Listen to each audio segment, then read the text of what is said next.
guys, it's Reagan and welcome back to another video. Today I'm going to be chatting through my seasonal spring TBR. If you've been on my channel for any amount of time, you would know that I love a list, a seasonal list, a monthly list, a daily list. There's just something so satisfying with crossing something off. I don't know, what can I say? But before we dive into the books themselves, first a word from this video sponsor, which is Likewise. I'm so excited to be partnering up with Likewise again, but if you're not familiar, Likewise is the ultimate recommendations app. Likewise basically uses a combination of its advanced technology and human-based knowledge and skill to provide you the best recommendations, all in a really simple and fun AI, which basically makes it kind of like Tinder for books. Every single day it curates a selection of book recommendations, TV show recommendations, or podcast recommendations based on your interests and your inputs. And obviously based on my interests, you can see here, I really love using Likewise for books. It's super easy to download and sign up. I do have an account and my username is Peruse Project, but basically once you download, let the app know favorite reads or TV shows, you can start getting recommendations right away. The app itself is super cool, and recently I have been loving going to it to find some similar books to recent favorite reads. For example, I just finished up A River Enchanted and loved it, from the vibes to the writing, and I knew I wanted something kind of similar in terms of the overall feeling of it. I went to the app, I also asked a direct question on the app, just hoping to source as many recommendations as possible, and the answer was Juliette Morellier, and I immediately added one of her books to my TBR for this video. Outside of getting personalized recommendations based off of your favorite recent reads, you can also engage on the community tab, not only looking through curated recommendation lists, but also even answering other readers' inquiries out into the space as they're trying to find their new favorite book as well. And of course, if you do come across a book title that you definitely want to remember for the future, you can save it directly on the app and reference it at any point. My save list is getting very long, but there's just so many cool books I've encountered on the app. If you guys are interested in downloading the app Likewise, I'll leave a link down below for you guys to check out. I'll also leave my username down below as well, but big shout out to Likewise for sponsoring this video. It's such a handy and fun way to get curated and personalized recommendations based on your taste. But without further ado, let's go ahead and dive into the top books I want to read this spring. So I'm not gonna lie, the amount of books I've kind of pulled aside as must-reads for this spring season is a little out of control. There's also no clear rhyme or reason. I'm feeling a little chaotic, and I feel like that's definitely going into my reading plan. But there is for sure a book that lives at the top of my list, which is a book that I got per recommendation from Likewise, which is Dreamer's Pool by Juliette Morellier. I want to read something dreamlike and romantic, and I know Juliette Morellier is really known for these things. And again, because I want to capture those similar vibes that I got while reading A River Enchanted, I know this is an author I must pick up. I've been wanting to read her books for years. I went with Dreamer's Pool because it is the only Juliette Morellier book I own, and this is book one to one of her series. That being said, if any of you guys are Juliette Morellier experts, let me know if you don't think this is a good place to start, as I'm happy to pick up like Daughter of the Forest or whatever other series, as she has many and they're all very beloved. But this series does for sure call out to me. It's set in her imagined like ancient Ireland, so I definitely feel like it's going to be atmospheric and full of nature. Our first main character is Blackthorn, and in exchange for getting help to escape her wrongful magical imprisonment, she essentially has agreed to move to the edge of this forest and essentially help anyone who kind of wanders her way the next 7 years. Enter in our other main character, which is the Crown Prince of the land, and he is about to enter into a political marriage, but when he meets his soon-to-be wife, he becomes a little concerned because while she matches her portrait, her personality does not quite match her letters, and she seems to be much more dangerous as well as aggressive in person, so he seeks out Blackthorn at the edge of the forest for help. This is a story that's said to be full of mythology and folklore. I'm hoping it's sweeping and romantic. I'm also just happy to finally be encountering this author's writing for the first time,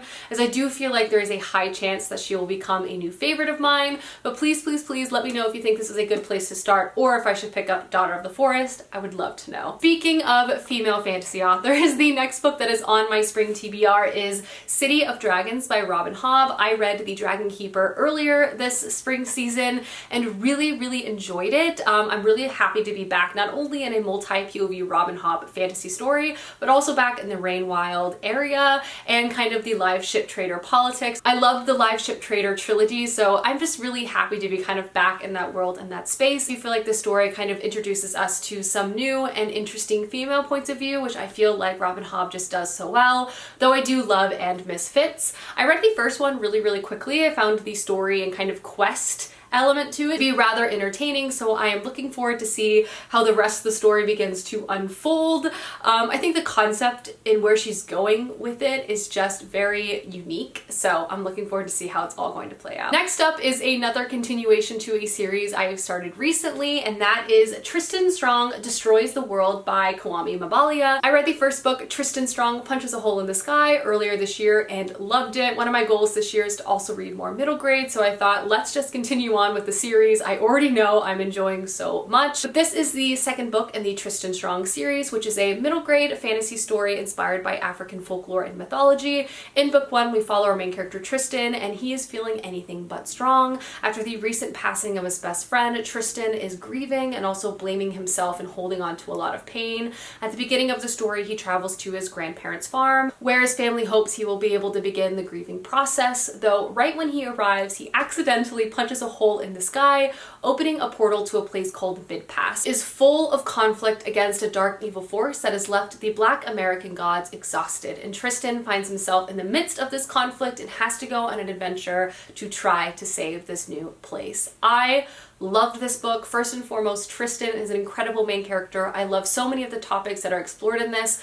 Obviously, the fantastical element is so well done, but there's also conversations surrounding emotion and grief, and also the power of storytelling and carrying on a legacy even if parts of it might be painful. I truly flew through the first one. I can't wait to pick up book two. I feel like this is going to be a new favorite middle grade series, and I can't wait to get to it. Next is a recent release that's just been calling out my name ever since I added it to my shelf, and that is Daughter of the Moon Goddess by Su Lin Tan. This is a debut fantasy novel which centers the Chinese moon goddess. I love stories that center folklore and mythology. That is very well known, and every aspect of this book just sounds beautiful and just romantic as well. In the story, we follow our main character Xing Yin, and she is used to solitude. She has grown up on the moon alongside her mother, but she's always sort of been in hiding as she needs to hide from the very feared celestial emperor. However, at the beginning of this book, her magic accidentally flares, revealing her location to this emperor, resulting in her having to flee to the celestial kingdom itself and kind of disguising herself. This also results in her kind of beginning the training on the castle grounds, and she runs into the Crown Prince.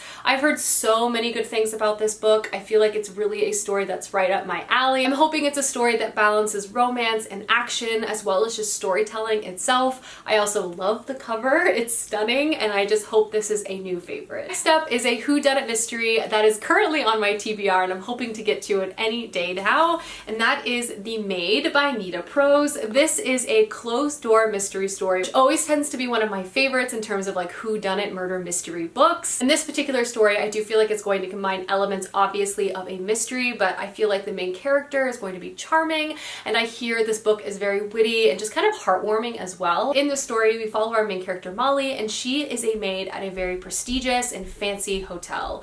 Molly herself really enjoys this job. It provides her with a lot of structure, and she likes the kind of day in and day out activities that she does. It also allows her to not have to have a lot of face-to-face communication with people, as Molly herself kind of struggles with social skills and reading other people's social cues. However, at the beginning of the story, Molly enters a room that she is supposed to clean and instead stumbles upon a patron who is dead. Fast forward, Molly now finds herself in the center of the police investigation that's trying to solve this mystery, and she might even be a suspect herself. Therefore, Molly decides to take up solving this crime herself, and so begins the story that I'm hoping is just going to be entertaining, intriguing, with a fantastic reveal at the end. Next up, I have two sci-fi fantasy series that I've started and just want to continue that I have already loved, and I know I will probably very much like these books. The first is The Fall of Babel by Josiah Bancroft. This is the fourth and final book to the Senlin Ascends series, which honestly I'm a little sad to be completing. I'm not gonna lie, but honestly I truly cannot wait to see how this book is going to wrap up. I feel like each book has escalated so beautifully, with the third book being my favorite out of all of them. I have no idea where it's going, and just how the plot has been able to grow on itself has been amazing. And this series is truly just one of the most unique adult fantasy series I've ever read. It really does have the whimsy of a lot of middle grade and just the bizarreness that you would read in that, but obviously the darkness of an adult fantasy story. But as I've said many, many times, the Senlin Ascend series follows one of our main characters, Senlin. At the beginning of book 1, him and his new wife have traveled to the Tower of Babel. Senlin has always dreamed of visiting this mythical place and explore this tower, full of thousands of different floors and thousands of people that live within it, and each floor kind of has its own vibe as well as political system kind of going on. At the beginning of book 1 though, Senlin and his new wife are separated, and from there we follow Senlin as he tries to locate his missing wife and enters the tower itself. I love this series. It's so gripping. It really has a strong literary element to it. I can't wait to pick up book 4. It's also a really long one, but I feel like I'm gonna fly through it, just going on how I read through the first 3 books, but this is for sure a book I want to get to in the next couple of months. Next up, I also have James S.A. Corey's Abaddon's Gate, which is book 3 to the Expanse series. I read the first 2 books last year and flew through them as well, and both actually made my top books of the year for 2021. I'm really craving a really plot-forward story, so I also feel like this series will be a great thing to pick up and also prevent me from getting too slumpy. This is a space opera series that has honestly one of the wildest plots I have ever encountered. If you're looking for a story that you will not be able to put down, the Expanse series is a really great one to pick up. It also really utilizes like macro and micro problems that are still connected really well, so you have a very like character focus micro mystery, but also like macro war level events also happening at the same time.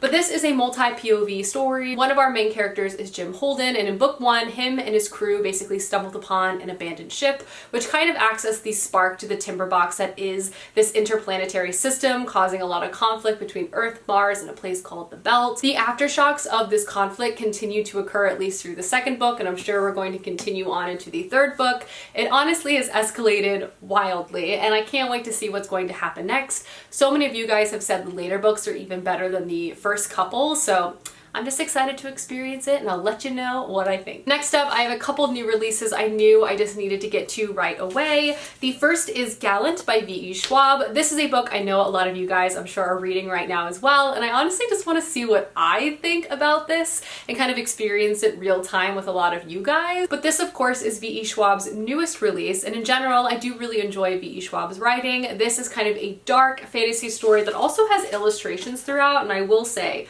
the illustrations are rather stunning. I also feel like this is going to be a quick read. Like, looking at the formatting, it doesn't look like it's going to be a very long or intense story, but the synopsis does sound rather intriguing. In this story, we follow our main character, Olivia, and she has kind of lived away from her family her entire life. In fact, she's never actually visited the family home or really knows anyone inside the family aside from her mother, who has recently passed away and has only left her this battered notebook. Olivia's mother has always told her to never return back to the manor, but when Olivia receives a letter inviting her to do just that, she decides to go in hopes of finally getting some of her questions answered. When she arrives, she realizes that no one actually sent her this letter, and no one is willing to answer any of her questions or any of her new questions, like why do the shadows seem to be alive, what happened to her mother, and what are the shadows plaguing her cousin's dreams. I'm hoping this is atmospheric and interesting and weird.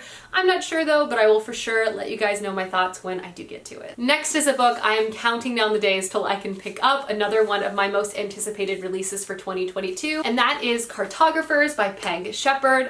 Everything about the synopsis just sounds truly so cool and so unique. It's kind of like a thriller story, but with a very original central plot that just like, it's about maps and like a weird map. Like, what more can I possibly say? But this follows our main character, Nell, and she is a cartographer and her father is one as well. They have always been really close. And in fact, Nell always viewed her father as kind of her hero. Unfortunately, a few years ago, her and her father had a falling out after he became obsessive with this this one map, and it kind of destroyed his career and their relationship. At the beginning of the story, Nell's father has recently passed away, and she's going through all of his belongings and stumbles upon this same map. Upon further investigation though, Nell realizes that this map is not just unusual, but possibly very rare, and after doing some additional research, she realizes that there's someone who is systematically destroying all copies of this map, and Nell might have the only one left in existence.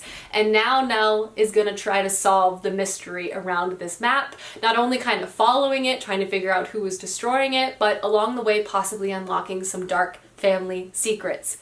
It just sounds truly so cool. I love the map concept. I love that it's kind of like a family drama saga, but also clearly like a thriller as well. I love the cover. I don't know. Everything about this book just sounds really interesting, and I want to read it very soon. Next is a book I am embarrassed I have not read yet. I'm actually kind of confused that I have not read yet, but I recently agreed to read it with one of my IRL friends, which is just the kind of pressure you need if you finally want to get to a book you've been putting off. But the book I'm talking about is Cloud Cuckoo Land by Anthony Doerr. I really like Anthony Doerr's writing. I read All the Light We Cannot See. I've also read some of his short stories. I find his writing to be really engaging and beautiful, and I like his vignette style vibe. And this is another book that definitely seemingly links like disparate characters through space and time, and that sort of plot setup is always one I tend to enjoy. Specifically, this book is set during the fall of Constantinople. One of the perspectives we follow is a girl living within inside the city, and another is a boy who was part of the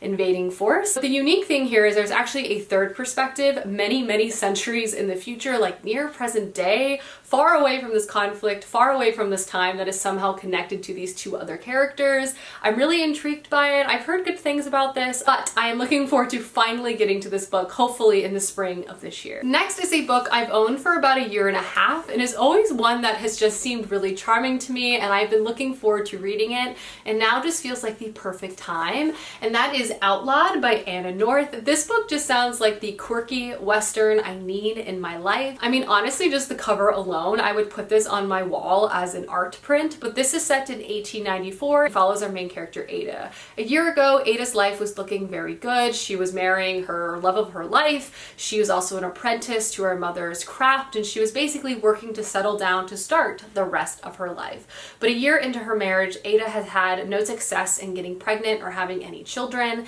and in her town, barren women are often hung as witches. Ada is realizing that not only is her perfect life possibly going to be turned upside down, but she very well might be in danger herself. So she decides to take her fate in her own hands and join a group of outlaws and begin roaming the countryside as an outlaw. And honestly, say no more, I want to read this book. I mean, I don't know, the concept of like this woman band of outlaws like escaping traditional societal expectations just sounds unbelievably entertaining. So I feel like this could be a quick read, a good book to kind of break up some of my longer, more intense reads for this season, and one that I'm just really looking forward to finally getting to. The very last book on my spring TBR is one I've officially started, so I'm making my way through it, and that is The Bone Shard Emperor by Andrea Stewart. This is the second book to a multi-POV fantasy series I started a few years ago, and I'm really hoping to continue to be entertained by, and I hope I love this series so much. But in the story, we follow a variety of characters, one of which is the daughter to an emperor who controls the land with an iron grip. The emperor himself is able to maintain his power by utilizing something called bone shard magic, which essentially kind of brings to life different puppets with magic, and their ability and almost life-likeness can vary depending on the type of magic and the complexity of the magic itself. In this story, we also follow a smuggler as well as other rebels that kind of exist within this world. The first one was really interesting, particularly around the writing of the magic itself. I'm looking forward to kind of seeing how this story is going to continue to expand. I'm hoping for a bit more world building and a bit more of a larger plot and story, but I was really pulled in by Andrea Stewart's writing in the first one, so I'm looking forward to see where this is going to take us next. Alrighty guys, those are all the books I hope to get to this spring season. Again, big shout out to this video's sponsor, which is Likewise. I'll have a link down below if you guys are interested in downloading the app. Thank you guys so much for watching this video, and I will see you soon with another one soon. Goodbye!